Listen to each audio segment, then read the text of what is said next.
Hello and welcome to Indiana Issues. I'm your host, Abdul-Hakim, editor and publisher of IndyPolitics.org. Today on Indiana Issues, we count down toward Election Day, and joining us to talk about not only the U.S. Senate debate, Joe Donnelly's gaffe, another poll, as well as some presidential visits and prognostications, our guest, Lindsey, a Libertarian, Democrat, Kip 2, WIBC political reporter, Network Indiana, Eric Berman, and Kyle Walker, former chairman of the Marion County Republican Party. Thank you all very much for being with us today. Do appreciate it. Thanks for having us. That's what you can say. Thanks. Happy to be here. I'm just pickled. I'm just pickled. So there you go. Well, my friends, Joe Donnelly, Mike Braun, and Lucy Britton all made their pitches before the voters this week in the final U.S. Senate debate in Indianapolis. Themes very familiar: healthcare, taxes, immigration. Donald Trump. Lindsey, we'll start with you. How the candidates do? Well, I think it was a lot less aggressive than the first debate. Donnelly didn't come out swinging the way that he had done before. Braun stuck to the script, which we assumed he would. And once again, Lucy got to talk to voters the first time probably and explain who she is and what policy positions she has. Out of all three candidates, she probably has the most to gain because most people watching already have seen Donnelly's ads. They've already seen Braun's ads. They haven't seen anything from her. So I think for her, this was the best shot. Kip, how'd they do? I don't think campaigns are won or lost at the statewide level based upon debates, unfortunately, because I don't think enough people tune in unless somebody makes a huge mistake, which was what Richard Murdoch did 6 years ago. So I think in large part it was the shot heard around the block. It wasn't a shot heard around the state. We were talking with Schoolhouse Rock a little bit earlier for you folks watching at home. Eric, how'd they all do? Yeah, I agree with Kip 99% here. I mean, I would say you can't win a race based on a debate. You can lose one, and Richard Murdoch proved that 6 years ago.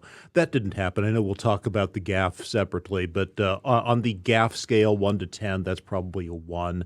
I don't think anybody really changed their position significantly as we head into the home stretch. I was going to ask you about that, Kyle. If these debates don't necessarily move the needle, why do we do them?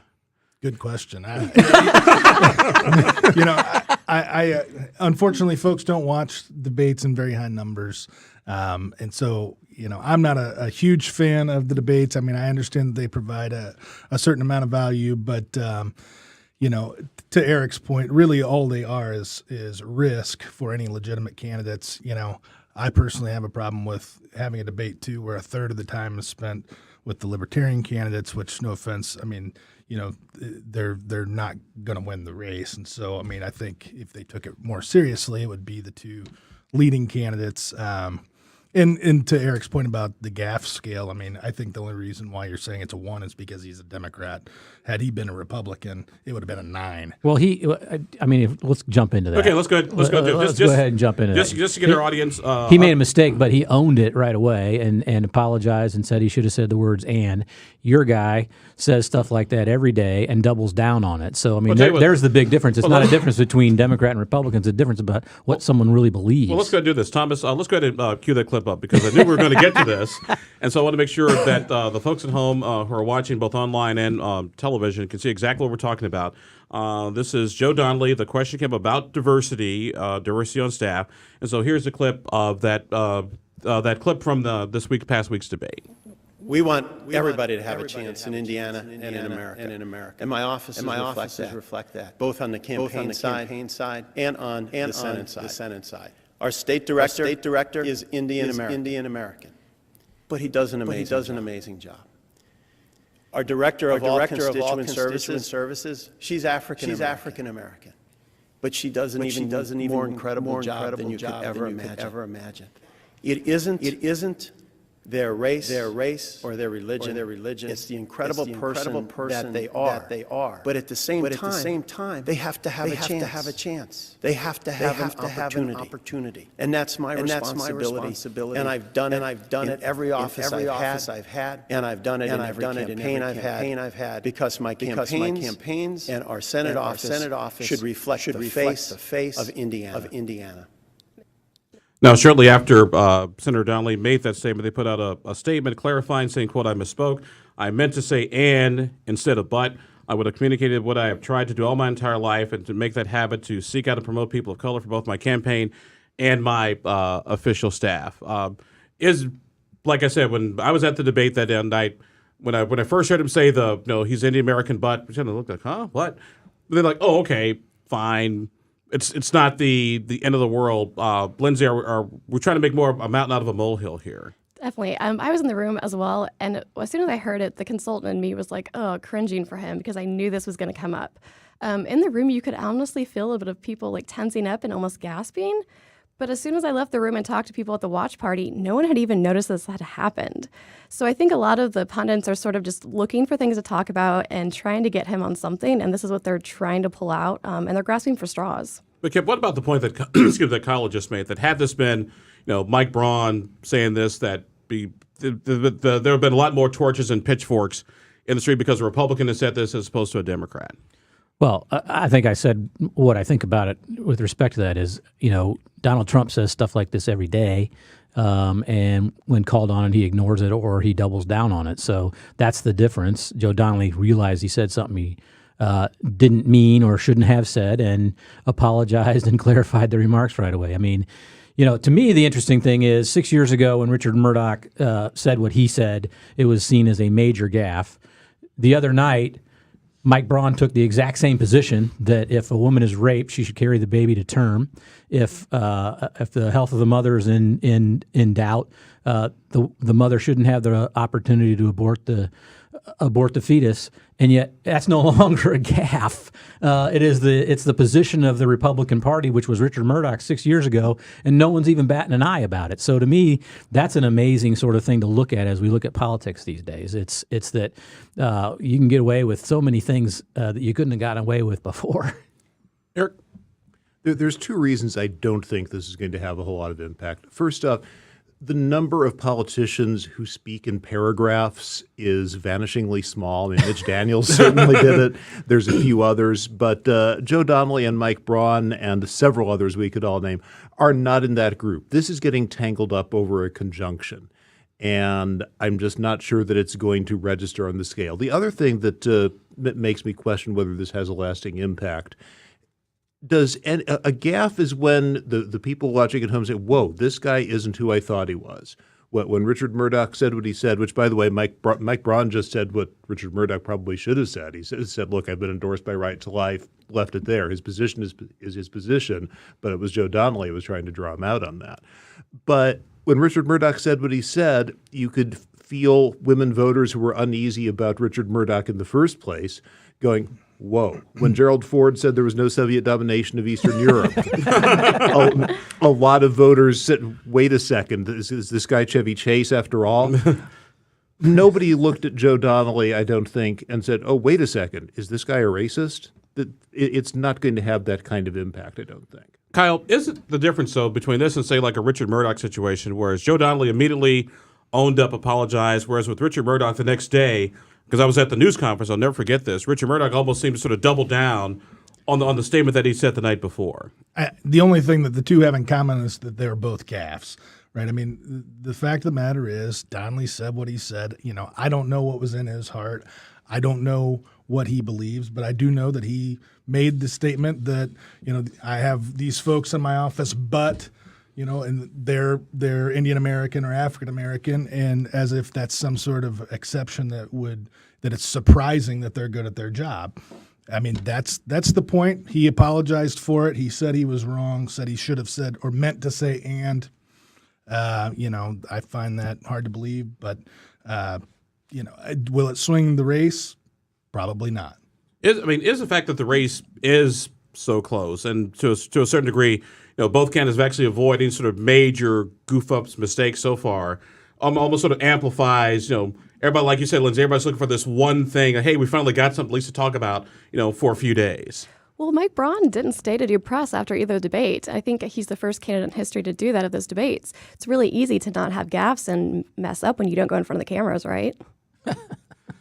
All right. He was in front of the camera for an hour, which I guess is his argument. It's different when you're on script, though. When you're in a debate, you're scripted. But when you go in front of the press and you don't know what they're going to ask you, they could throw anything you're not expecting. It's a little bit different. Let me ask you about that, Kyle. Is the fact that, both these gentlemen, for the most part, some people have maybe a better week than another week, have been both relatively error-free. Maybe this is why something like this, we all just sort of jump and pounce on it. Yeah, well, and I think from many Republicans, they look at that and they say, had Mike Braun said that, this would not, again, be a 1 on the 1 to 10 scale, right? It would have been much more amplified, and Democrats surely would have jumped on it and said, see, it's another example of... I agree with you to this extent. If had he not corrected the statement, there would have been an incredible outcry with the Democratic Party. But if he came out that night and said, hey, look, I'm sorry, I misspoke, I meant to say and, it would have killed the story because the person took ownership and said, I made a mistake. That's the big difference. It really is the big difference. Yeah, I don't think that's because the case. we've you and I can agree to disagree on that one. But it's pretty hard to believe that the Democrats wouldn't jump all over that because they have at every instance in the past. So I mean, I don't. As someone who's not a Republican or Democrat, I kind of have to agree with you on this. I think if Braun had done this, that they would have tried to crucify him. They would have tried to stereotype him. That's how I see it, honestly, that they would have done it. Well, speaking of close races, another thing, we had 2 more polls out this week with some good news for the incumbent senator. A Fox News poll, if we can get that up on the screen, gave Joe Donnelly a 7-point lead over Mike Braun. As you can see on the screen, 45 to 38, with lose 5% for Lucy Britton with a 3.5% margin of error. Meanwhile, an NBC Marist poll gave Joe Donnelly just a couple-point lead, just about 3 points, and once again 7% for Lucy Britton. When they took out Lucy Britton and factored it in, it was 48-46. Once again, a little bit higher margin of error. And by the way, Real Clear Average, when we've been kind of looking at daily, has basically Joe Donnelly up just about maybe like 1.1. Eric, is there anything we can take away from this other than the fact that it's still close, and is that Fox News the outlier? I think the main thing you have to take away from it is that it's still close. The Fox News lead, I think, is bigger than either candidate has had in any poll. So and also outside the margin of error, too, for one of the first times. Yeah, exactly right. So, I mean, one thing that looks intriguing to me about the Fox poll, we've talked about this previously. Lucy Britton got 5% against Todd Young and Evan Bayh. I would expect her to be right around that figure. She's certainly not going to do worse. She might do a point or two better. But I sort of use that as a proxy for margin of error. And when they show her at 5%, that's something of an indicator that they may have some decent numbers. The polls that have shown her at 2 to 3%, I always assume there's something wrong with that sample. So there's no question it's good news for Donnelly. There's also no question that polls don't count for 1 penny when you get to Election Day. It's the votes that actually get cast. Kip? I think the Fox News poll's an outlier. I know you're probably surprised that I would say that because I don't think internal polls on either campaign have shown that big a lead. And I haven't seen what the crosstabs show, what the DR breakdown was. And the problem with polling in this environment, and when I say this environment, really over the last couple of years, is every pollster has to make a guess. Sometimes it's an educated guess, sometimes it's a wild-ass guess, but they have to make a guess as to what the electorate's going to look like. And none of us in this room really know. Pollsters do a fairly decent job of trying to figure that out scientifically, but I don't think it's a science yet. They try to gauge level of enthusiasm and those types of things, but really it is somewhat of a guess as to what the electorate is going to look like. We don't know what the electorate's going to look like. I will tell you that the more conservative Democrats privately been using more conservative numbers on what Democratic turnout is, and they think it's pretty close to a dead heat. Kyle? Yeah, I totally agree. I mean, I think it's probably a dead heat. The Fox News poll probably is an outlier. And polling is only as good as the exact moment that it's gathered. So, I think it's a fluid situation. It's very competitive on both sides, obviously, and so, I mean, we'll see on Tuesday. I just want to add one thing, though. I think it is a useless exercise to exclude the Libertarian candidate in polling because the Libertarian candidate is on the ballot. You need to have that. That head-to-head I don't even know why they waste their breath on it. Now, there was some I remember having a conversation with the pollster who did ours for Indy Politics, and what they said is sometimes what they will do is they will leave out the third party to force people to make a choice, but then later on include the third party to see where the third party's votes are. Are you pulling more from this universe of Democrats or this universe from Republicans? Like I said, I thought it was interesting. You take out Lucy Britton, Joe Donnelly goes up by 3 points, but Mike Brown goes up by 6 points. So it's Braun, but it's okay. Yeah. And I think that certainly is the value. I mean, it allows you some greater data within the crosstabs to be able to tell where's the movement from the Libertarian. But does that add to Lindsey, let me get you here. This concept that some people have complained about, usually in the social media universe, that libertarians or any other third parties, they're basically spoilers and quote unquote taking votes away from whoever their candidate usually is. Well, first of all, votes are not major party entitlements, so we need to get over that. Second of all, most libertarians, they're libertarians because they're not a Republican or a Democrat. They're not going to vote for a Republican or Democrat, and they're not going to vote for the lesser of two evils. They've made the decision to step out of the two-party system. So to think that they would vote for one of those candidates is kind of crazy. The data would suggest that typically when you include the Libertarian, the difference on both sides is pretty much even, maybe 1% depending on local issues. It's not going to be a big difference. Can I ask you a question? Yeah. If the Libertarian if they decide not to fill the ballot with that person, Libertarians don't vote, or do they vote for one or the other? So if they only had two choices, if it was just Braun and Donnelly, they either wouldn't vote or they'd write somebody in. They would not cast a vote for someone they do not believe in. And I'd argue, right, rather than looking at it as a spoiler, I mean, look at it in this respect, which is, their vote potentially could be still, as a spoiler, selecting who the candidate is. And so I do believe that they're wasting their vote unless they just don't care.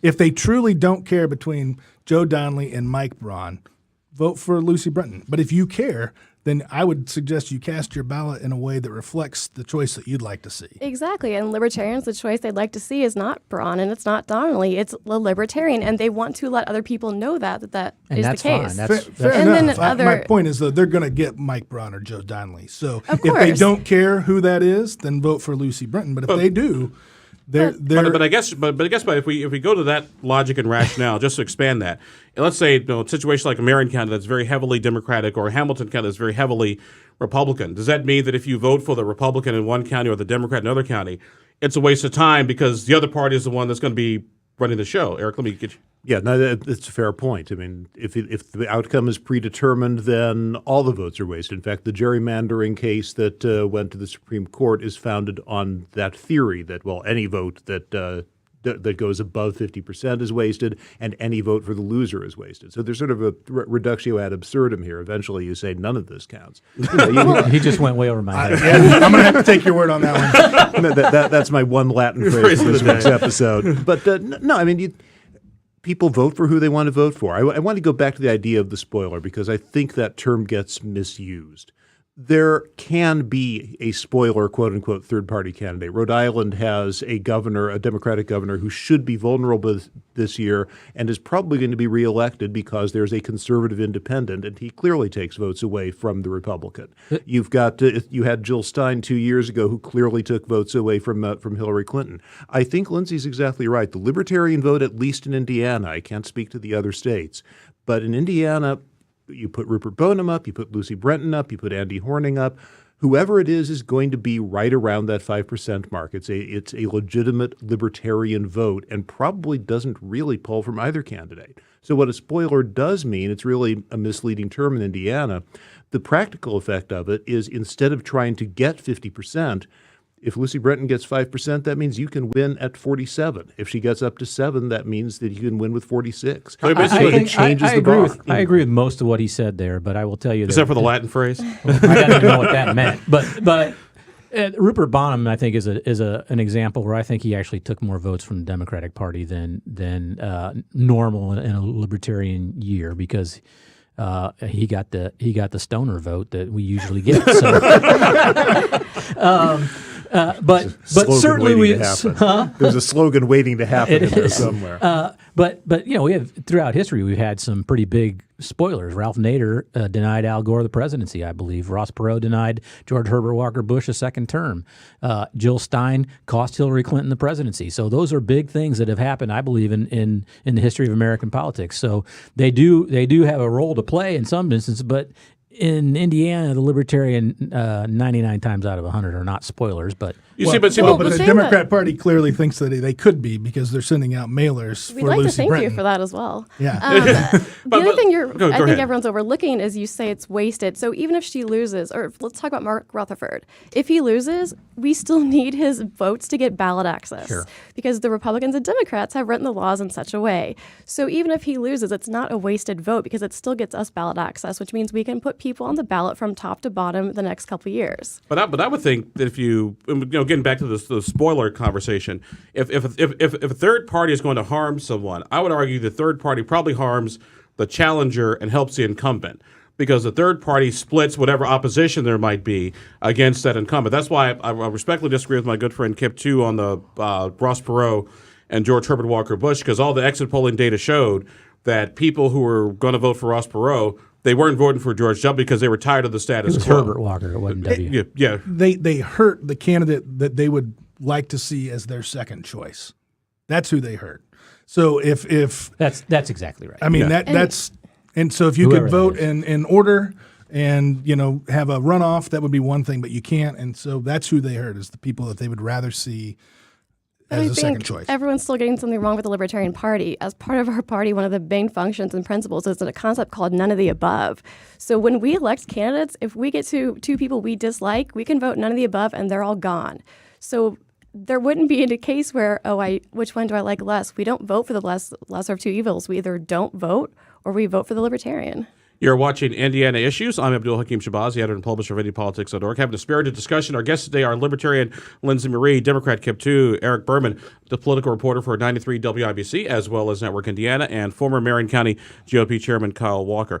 This weekend, as we record this program, the big guns are coming here to Indiana. We've got Donald Trump coming on Friday to Indianapolis, then again on Sunday in Fort Wayne. Barack Obama will be here up in Northwest Indiana campaigning for Joe Donnelly. Earlier this week, Cory Booker was here for Joe Donnelly. Lindsey Graham was here for Mike Braun. Is there anybody else, Eric Berman, that's not coming to Indiana between now and Tuesday? Well, let's see. Haven't seen Dick Cheney yet. Haven't seen Al Gore yet. Rudy Giuliani will be in for Braun tomorrow.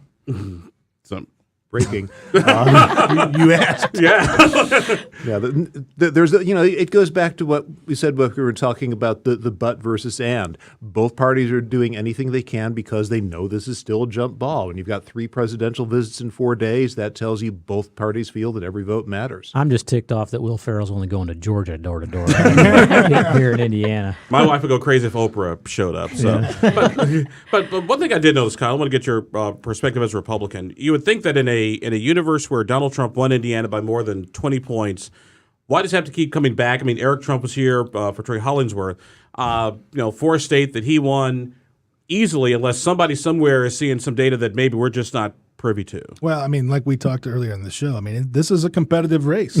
and It's clear. It's very clear, and the president has invested a lot of time and effort into the race, and that's why he's spending so much time in the state, as is the vice president and the host of other surrogates too. So, I mean, there's just no doubt about it. It's competitive. Does Donald Trump and, to lesser degree, Mike Pence's visits here to Indiana, like I said, this weekend as we record this program, is that almost sort of does that have sort of a weird sort of collateral Twilight Zone effect of motivating Democrats to come out? Yeah. There's no doubt that it has that, but they're obviously calculating on their side that they need to gin up their base. Off-year elections, historically, the rule is that they are base elections. You're trying to make sure your people come out. There's not a lot of persuasion going on. Is generally how it's been, battled over the years, and the last weekend is a clear indication that both parties now believe that's where we are. Now it's a get your base out. Barack Obama's coming up to Lake County. Donald Trump's coming to 2 different places. I think that shows that both parties say we got to make sure that the people that we have in our side come out and vote, and that's what it's about. Eric, what does it say, particularly, it said you have the big guns like the president, the vice president, the former president, and the fact that early voting in Indiana is exceeding and shattering all records. In a lot of places, there have been more early voters that actually came out in the entire election of 2014. Early voting, I think, tends to favor the Democrats. The theory is the Republican vote comes out no matter what. You have some less motivated voters that the Democrats may be able to gin up. But the problem is you don't really know whether early voting is cannibalizing what would be your election day turnout or if you're actually bringing voters to the polls who otherwise wouldn't have come. So, yeah, it's something that I think Democrats are probably looking to with a certain amount of optimism. But, it's like Bill Goldman said about Hollywood, nobody knows nothing. Really, I think there is greater excitement on our side in this election, and a lot of it is fueled by an anger at Donald Trump. But the other thing that no one's really talking about is that we actually opened up early voting in Marion County for a bunch of different sites, which made it easier, which made it more convenient for people, which we should have had for years, but my good friend Kyle Walker stopped it. So, but the fact of the matter is that is part of the reason. Well, you did. You were proud of it. No, but I guess the question is, Kip, is it the early voting centers that's driving turnout, or is it the fact that you've got people motivated? I think it's both. That's what I was saying. I was saying it's both of those factors. It's that we have an excited base who want to come out and vote, but we've also made it easier and more convenient because we've got a whole bunch of places for them to go 2 weeks out from the election and start voting. But Kyle, are we? But I guess the question is too: are we, like Eric said? Yes, we got lots of people coming out, but are we just cannibalizing people who are going to come out anyway? And so on an actual election day, if you're a poll worker, bring your Sudoku puzzles because you won't have much to do because everybody's voted already. No, I think you're going to see high turnout on Election Day, and certainly there's some folks that would normally have voted on Election Day that have chosen to vote early. But I don't know what that percentage is. I don't know that anyone can tell you. But my sense is that there's a lot of excitement on both sides of the aisle. Early vote numbers, depending on the criteria you use, are pretty evenly split across the state. There are greater opportunities in Marion County. I don't think we're going to have low turnout on Election Day. I think it's still going to be much more like a presidential than a midterm. Lindsey, who benefits from the early voting, do you think? I would say typically the Democrats. Also, I think this year with Braun, he's falling so flat that I don't think the enthusiasm's there. The enthusiasm's for Trump. And that's what the Republicans are trying to say, get out and vote for Trump in November, support Trump in November. They're not saying Braun. But with the Dems, I think people they like Donnelly. They're happy with what he's been doing, and they're going to keep showing up for him. They want that wall. You're watching Indiana Issues. We're in our last segment, ladies and gentlemen, where we do a little bit of our political predictions, prognostications, what folks are paying attention to, what they're looking for between now and Election Day. So, Lindsey, we'll start with you. The one thing I'm watching right now is all the mailers, 2 different kinds. One from the lovely Democrats who are campaigning for Lucy Brenton and calling her the anti-tax candidate. And the other are actually illegal mailers with no financial disclosure or sender on them that are against Mike Braun that are flooding the state right now. I have a theory about that. I don't think those are campaign mailers because if you look at it, it says call Mike Braun to say don't raise my taxes or lower my taxes. I think those are probably they walk up to the line of being a political campaign mailer. But they also call Lucy too. They have, and there's different variations. They still have to have a disclaimer on them. And it's happening in multiple states, and they're trying to figure out who's doing it because they're doing it to Rosendale as well. Yep. What was the question again? What are you paying attention to between now and Election Day? We're 4 days out. The only thing I'm paying attention to, I guess, are turnout numbers. I think that sort of the bellwether race for me is going to be the Merritt Derek Camp race, the state Senate race up in Northwest Indianapolis and the suburbs. To me, it's the race that sort of looks to the future as to what's going to be happening in the realignment of the parties. I think you've got a lot of women that used to consider themselves Republicans who have now switched over to our side. We'll see how big a factor that is. That to me is sort of the bellwether. Eric. Bellwethers I'm watching are the 2nd, 4th, 5th, and 9th congressional district. The 2nd and 9th are the 2 that are theoretically competitive if there's enough of a Democratic boom. The 4th and 5th have no business being competitive. That's Todd Rokita's old district where Jim Baird is running, 5th district where Susan Brooks is up for re-election. Those should be Republican walkovers. If they get pressed, if Susan Brooks or Jim Baird is winning by single digits on election night, it's going to be a very good Democratic night nationwide. Kyle? I think those are all good points. I mean, I think you can even get more granular in the data and look at the state representative races really across the state or state Senate races.